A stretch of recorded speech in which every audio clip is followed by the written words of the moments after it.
Hello everyone.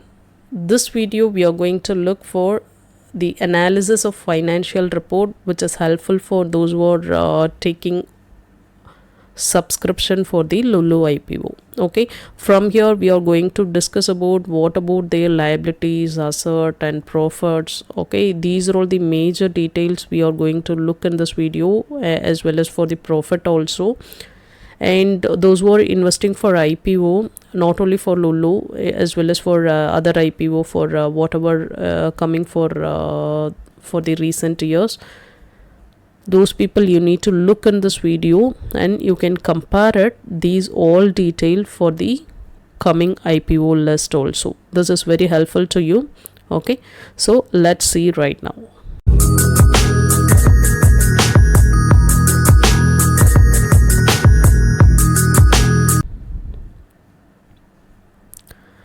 Okay, the first part which we are going to look right now for liability. Okay, for the liability of LULU retail, because LULU, all the people know very well, it's a hypermarket. They are having for hypermarket in GCC countries as well as for India and other global countries also. So well-known brand also LULU. So from here, which we are going to compare for the liabilities of 2023 as well as for the interim of current year. So while you're looking these current as well as non-current liabilities, first you need to know what is current liability and what is non-current liability in a simple way, which I'm saying for current liability in a sense. So within 12 months, what are the liabilities which we are going to pay? Okay, suppose if you're having for any debt or loan which we borrowed from someone else, so within 12-month duration which we are going to pay, in a sense that we can call it as current liability. Okay, more than 12 months, that we can call it as for long-term liabilities. Okay, suppose if you are taking for loan for the 5 years and 10 years from someone else. Okay, suppose if you're borrowing from someone else for the longer duration, and from here it is available lease liabilities, sometimes it's available for 20 years and 30 years. These all those things, long-term liabilities, long-term obligations, we can call it as non-current liabilities. Okay, that more than 12 months, that is what the difference between current liability as well as non-current liability. If you are looking over here for these duration for non-current liability, that is 26% will be reduced. Okay, while you are comparing with December as well as for current interim, that is 26% will be reduced. Okay, as the same way for current liability, if you are looking in a sense, 46% has been reduced. So whenever the liability has been reduced over the year or over the month, in a sense, it will be good for investor perspective. Okay, so from here it is only available for two things, and if you want to look for almost 4 years, suppose if you want to compare for 10 years, in a sense those detail not available in a ready way. Okay, so these all detail has been provided in the prospectus, so we can believe it. Why? Because it has been approved by SCA, okay, as a regulatory authority. And from here you can raise a query why it's available for March, and from here these all will be in December, because everybody should know for UAE the fiscal year will be January to December, and for India, in a sense, you can consider for April to March, right? The financial year, which we call it as the other name for fiscal year also. So each and every country it will be differ. So for UAE point of view, it's January to December. So that's the reason from 2021 to until 2023 it's available for December, and this one for first quarter, Jan, Feb and March will be first quarter. That's the reason it has been provided. As well as for the interim one, it's available for 6-month duration from here. So that's the reason we compared these two things. Okay, and from here it's available the 3 and 4 years differences. While you are looking for the current and non-current liabilities, automatically it has been reduced, right? While you are comparing with over 2021 to until 2024, if you are looking, in a sense, it has been reduced. As the same way from here also, if you are looking, in a sense, 2022 it's increased. Okay, 2023 also increased for the current liability. but in 2024 March it has been reduced this much level. Okay, so overall from the liability perspective it has been reduced while compared with 2023 to 2024. And next, which we are looking for, asset perspective and non-current asset and current asset. So what is current asset? In a sense, if there is any need arises for the company, immediately they will sell and they will make use of it, that particular asset, call it as that is a current asset. Okay, suppose the money is required, we need to sell it. Okay, so such kind of things, say for example the inventories immediately we can sell because it is a retail form. Okay, so inventories we can sell, by that way we will make it and we will settle down for the suppliers. So in a short term way, within a 3 month, within 6 month, okay, those kind of asset for selling and making for money, in a sense, those kind of things coming under for current asset. And non-current asset, in a sense, normally we call it as fixed asset. So for current asset, how you are valuing, in a sense, based on the market price. Okay, if you're buying rice today for 1 kg, it will be in 3 dirham or 4 dirham. Okay, and after 3 years, after 3 month or 4 month, it might be differ the prices of rice.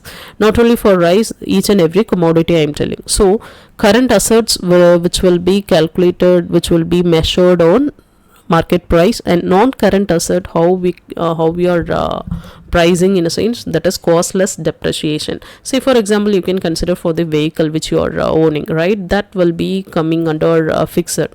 How you are valuing that one? If you're purchasing today, you're utilizing that vehicle for 2 years, and after 2 years if you're selling, in a sense, how you can consider, suppose if you're buying a vehicle for 50,000 dirham, okay, after 2 years if you're utilizing, in a sense, so those 2 years depreciation you need to deduct, and after that you can sell those things for 30 or 35,000 dirham, right? You cannot sell same vehicle for 50,000. So such a same thing, that kind of valuation they will do it for non-current asset. So we can say for the properties, okay, the equipment which we are using, these kind of things will come under for current assets. So while you are comparing these things for over the period of 2023 as well as for the June, the percentage will be decreased because interim only, right? If it is coming for whole year, in a sense, probably it will probably it will increase. Okay, so that's the reason 6% it will be decreased over here while you're comparing with December 23 as well as for June 24.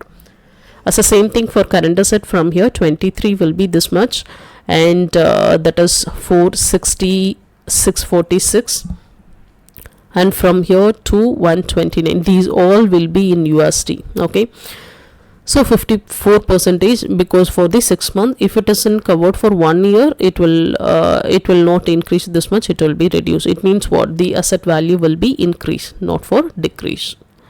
So this is what the overall asset figure has been given for 21 to until 24. So while you are comparing over here, from here it's available for 7.8, and from here 8.7 and 8 and 5.4. Why? Because it is until March.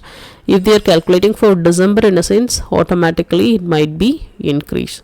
So there should be the figure is fine, okay, overall while we are comparing.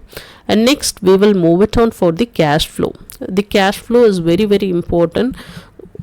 As a investor point of view, we need to check it for cash and cash equivalents, whether it is positive or negative.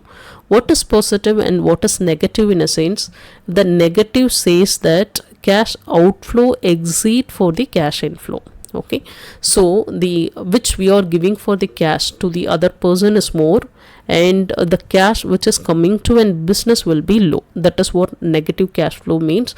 And from here, if you're looking over here, almost 5 years has been provided over here, it is a positive cash flow. It is a good vibe for this particular IPO. So you are comparing with 21 to until 24, it will be a positive, so it will be good. Okay, so if you're looking for cash flow will be negative, in a sense, you should not approach such kind of companies. Okay, for the investor perspective, and it is a positive, so it might be good sign. And next we are moving on to the major part as a profit. whether company is making profit or not, the company occurred any loss over the period of time. So which we are looking for 21 to until 23, there should be a positive income generated for the company, because it is related to retail also. Even COVID duration which you are looking over here, there should be a positive only, because 2020 it is for COVID period, and most of the companies has been affected 2021 and 2022 also, because this company related for retail. So that's the reason, if you're looking in a scene, there should be a positive feedback in terms of profit. Okay, it will be a good sign of this company, and you can go through it. What about the operating and financial and these all those things? Okay, so the overall which you are comparing with the company in a scene, that is a positive profit only they are making. Okay, and I think this minimum financial report analysis which will be helpful to you, these are the major things you need to compare it. Okay, as a beginner. If you're advanced people in a sense, they will go into a deep, okay, and they will look for the ratios also. After that only they will make a decision. But if you're a beginner, this is sufficient for you, which you're going to enter into an IPO. Not only for this Lulu, I'm telling for other IPO also, you have to compare these kind of terms. Okay, these kind of financial terms you need to look. I think this video will be helpful to you. If it is helpful, you can subscribe and follow this channel, and you can comment below and thumbs up really if it is helpful to you. Okay, and this is not the advice you need to buy this IPO. Okay, for the educational purpose only this video has been posted. Okay, make use of it, and you can share it for the useful investors as well as those who are willing to look in this financial report analysis. Thank you friends, thank you for watching this. Bye.